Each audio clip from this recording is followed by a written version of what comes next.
There is pushback against ESG and to some degree sustainability as well. I think that's inevitable. I think it's particularly caused by Donald Trump in the United States. But I think it's a good thing because both those agendas needed to be put under pressure and encouraged to rethink how we do what we do, with whom, and so on. So I think this is the greatest opportunity of the last sort of 20 years in my mind. The capital markets are recognizing there is a new reality. They have to address it. Politics may change, and one of the reasons politics change is that people like the fossil fuel industries recognize now that this is an existential threat to their future.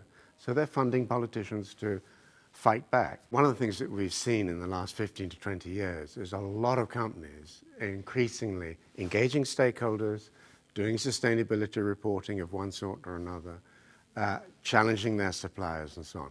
That won't go away. I think that is important.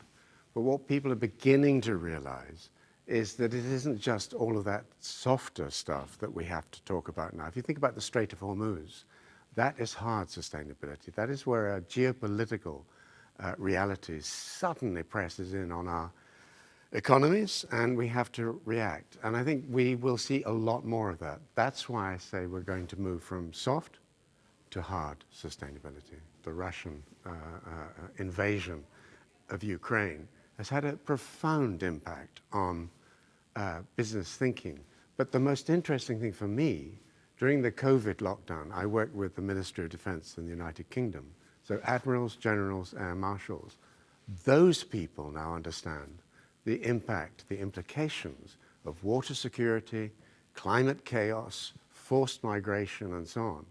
So again, that's an illustration, in a way, of hard sustainability. Business thinks it can throttle back, but what it's actually going to find out very quickly is the sustainability agenda is going to come back harder, faster, and different. That's the transition from soft to hard. One of the things that business leaders have to be is now much more flexible. They also have to extend their timescales. And one of the things that we're starting to see is business schools, where the leaders of the future are often trained, have been a lagging influence in this sector for a very long time. Now suddenly you're finding business schools paying a lot more attention to the sustainability, to a lesser degree ESG agenda, but this is now seriously in the mainstream. And I think that's necessary, and I think it's part of capitalism's response to evolving reality.